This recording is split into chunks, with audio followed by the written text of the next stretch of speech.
నమస్తే, welcome to our channel. నేను సౌజన్య. Visakha drugs కేసులో ఒక ట్విస్ట్ అయితే నెలకొంది అని చెప్పేసి వార్తలు వినిపిస్తున్నాయి. సిబిఐ ఇక్కడి నుంచి బ్రెజిల్ కూడా వెళ్ళి విచారించేటువంటి అవకాశాలు ఉన్నట్లుగా వార్తలు వినిపిస్తున్నాయి. మరి అంశానికి సంబంధించి మనతో మాట్లాడడానికి, వారి విశ్లేషణని మనతో పంచుకోవడానికి ఈరోజు మనతో పాటు ఉన్నారు ఏపీ మేధావుల forum founder president Chalasani Srinivas గారు ఉన్నారు. వారితో మాట్లాడదాం. నమస్కారం అండి. నమస్కారం. సో విశాఖ డ్రగ్స్ కేసులో రోజుకో మలుపు తిరుగుతోంది. సో ఇప్పుడు కొత్త మలుపు ఏంటంటే సిబిఐ విచారణ మొదలు పెట్టడంతో పాటుగా ఇక్కడి నుంచి బ్రెజిల్ వెళ్ళి ఎక్కడైతే కంపెనీ నుంచి వచ్చిందో ఆర్డర్, సో అక్కడికి వెళ్ళి విచారించాలని చెప్పేసి అని కూడా అంటే ఆ ఆలోచనలో ఉంది సిబిఐ అన్నట్టుగా వార్తలు వినిపిస్తున్నాయి. సో ఇది ఎంతవరకు వాస్తవం?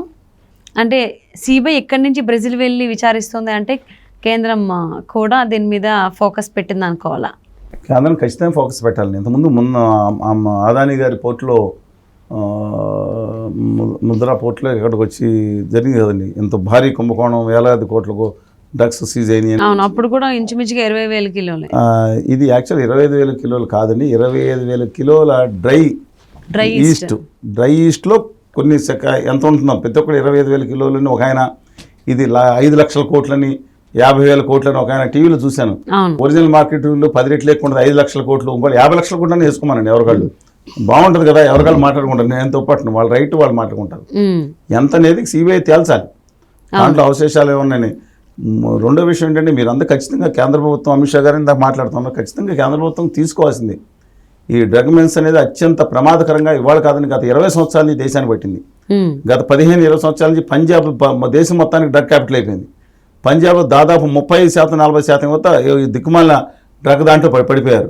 ఇవాళ అంతకన్నా విచారకరం ఏంటంటే, వాళ్ళ ఏఓబి ఆంధ్ర ఒరిస్సా బోర్డర్లో గత 15-20 సంవత్సరాల నుంచి కూడా ఈ గంజాయి సాగు, అక్కడ పోలీసు నేపథ్యంలో గంజాయి సాగు పెరిగింది.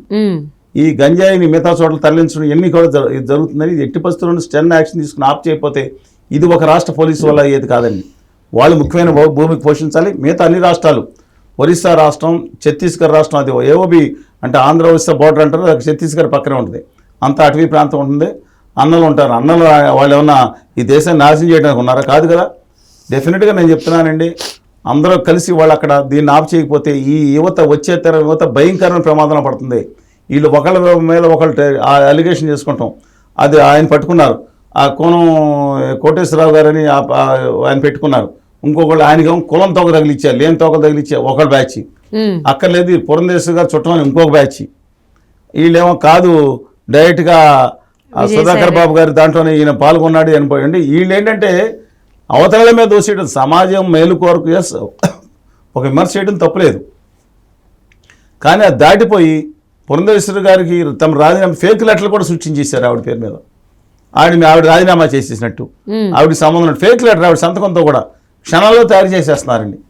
అందువల్ల వీళ్ళ ఉద్దేశం ఏంటంటే, వాళ్ళ అటుగాని ఇటుగాని దీన్ని అడ్డం పెట్టుకుని రాజకీయ లబ్ధి పొందడం తప్పితే నిజంగా ఈ దేశ యువతని బాగు చేసిన దాంట్లో, ఈ రాష్ట్ర యువతను బాగు చేసే దాంట్లో లేరండి.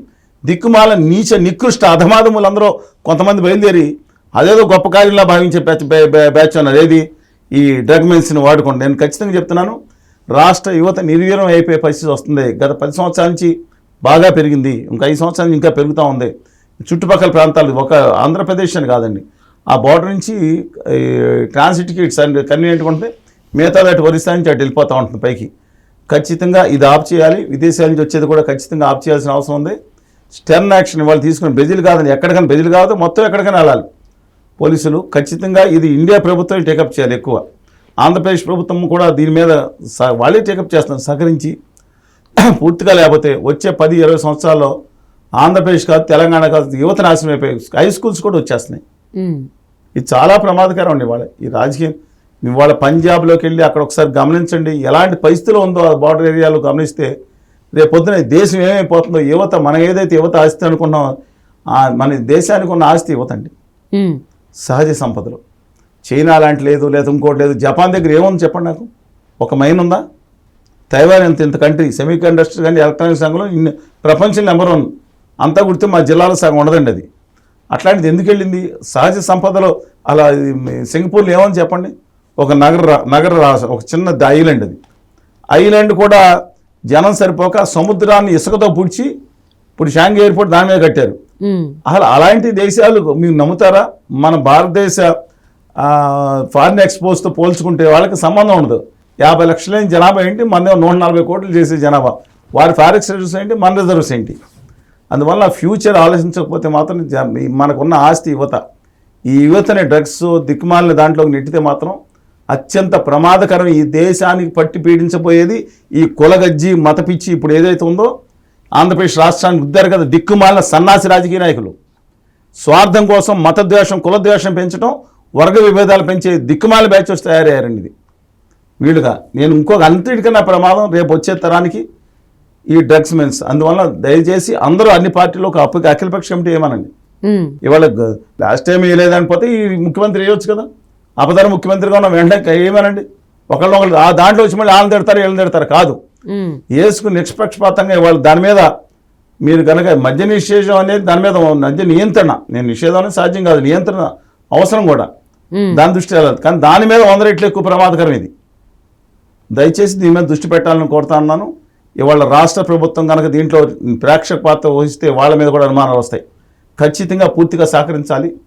ఇవాళ మొత్తం ఎందుకంటే 972 కిలోమీటర్ల కోస్ట్ ఉంది మనకి, దాదాపు 2000 కిలోమీటర్ల పైగా ఇతర రాష్ట్రాలతో సరిహద్దు ఉంది.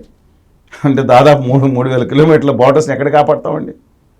ప్రజల్లో దేశం మొత్తం మీద విదేశాల నుంచి వచ్చి ఆపు చేయడం కోస్టల్ గార్డ్స్ వాళ్ళు చేస్తూ ఉంటారు. దేశం మొత్తం మీద దీన్ని మనం ఆపగలిగితేనే మన ప్రాంతం ఎలూఫ్గా ఉండదండి. దాని మీద గట్టి తీవ్రమైన చర్యలు తీసుకోవాలని చెప్పి కోరుతా ఉన్నాను. సమాజం రుగ్మతను పరిష్కరించి దాని మీద రాజకీయాలు వాడుకుంటాం కంటే దాని మీద ముఖ్య దృష్టి పెట్టాలి. నా దేశ యువతను కోరుతున్నాను, చూసే యువతని ఆన్లైన్లో తిట్టుకోవడం కాదండి, దేశ యువతను కోరుతున్నాను. దయచేసి మీరు చేయాల్సింది ఇలాంటి మెన్స్ ఆప్ చేయడం, పర్యావరణం కాపాడుకుంది, లేదా జీవోత్సవాలు తయారవుతాయి. వచ్చే తరం మీ మనవలో వాళ్ళందరూ వచ్చే టైం కండి జీవోత్సవాలుగా క్రాల్ అవుతూ ఉంటారు. ఆక్సిజన్ లేకపోతే తిరిగి 500 రకాల క్యాన్సర్లు వచ్చే అవకాశం ఉంది. బేస్ క్యాన్సర్లు వాళ్ళు 30-40 ఐడెంటిఫై చేస్తున్నారు. వచ్చే 20-30 సంవత్సరాల్లో వచ్చే పరిస్థితి కనపడుతుంది. జీవోత్సవాలను తయారు చేస్తున్నాం. కాలుష్యం భయంకరంగా పెరిగిపోతుంది. ఇది కనుక ఆపు చేయాలి. ఈ ప్రజలకి కొత్తగా వచ్చే ఉత్తరానికి ఇది కాదండి, థమ్సప్ వాట్సాప్లు పట్టుకుంటారు వాళ్ళు. దాని మీద వాళ్ళ జీవితం దానికి అంకితం. ఆ దిక్కుమాల దాంట్లోనే వాట్సాప్ యూనివర్సిటీలు పెడతారు అటువంటి వాళ్ళు. ఆ వాట్సాప్ యూనివర్సిటీలో కుక్కుడు స్టోరీస్ పడతారు, ఏది నిజమో ఏది అబద్ధం తెలియదు. అందువల్ల దాంట్లో పడిపోకుండా రేపు పొద్దున్న భావితరాలు కానీ దీని మీద దృష్టి పెట్టాలని చెప్పి కోరుతున్నాను. సో మరి సిబిఐకి ఏమో ఏపీ పోలీసులు కూడా సపోర్ట్ చేయట్లేదు. చేయట్లేదని లేదండి, వాళ్ళ ఎందుకు అడ్డంగా ఒక మాట మాట్లాడి సపోర్ట్ చేయాలి. ఆ రోజు ఎందుకు వచ్చారు, ఎందుకు డిలే అవుతుందని చెప్పి మాట వాళ్ళు పెట్టినట్టున్నారు దాంట్లో అని వచ్చింది. If it is true, it is absolutely wrong. సహకరించి ఖచ్చితంగా 100% చెప్తున్నారు. వాళ్ళ రాష్ట్ర భవిష్యత్తు ముఖ్యం, భావితరాల భవిష్యత్తు ముఖ్యం. డెఫినెట్గా గత 15 సంవత్సరాల నుంచి పెరిగిన మాట వాస్తవం. అక్కడ మెన్స్ చూశారు ఇంతకుముందు, ఇప్పుడు ఇంకా పెరిగింది. వాళ్ళ ఎక్కువ చాలా తీవ్రమైన చర్యలు తీసుకోకపోతే ఈ రాజకీయ నాయకులందరూ ఒక్కటవ్వాలండి. ఈ రాష్ట్ర ప్రభుత్వం, కేంద్ర ప్రభుత్వం మొత్తం అంతా ఒక్కటే వాళ్ళ యుద్ధం మీద లాగా చేయకపోతే తప్ప ఆగేది పరిస్థితి లేదు. సో మరి విశాఖ డ్రగ్స్ కేసులో నిజానిజాలేంటి, ఎవరు కారకులు అనేది సిబిఐ తొందరగానే అందరికీ తెలియాలని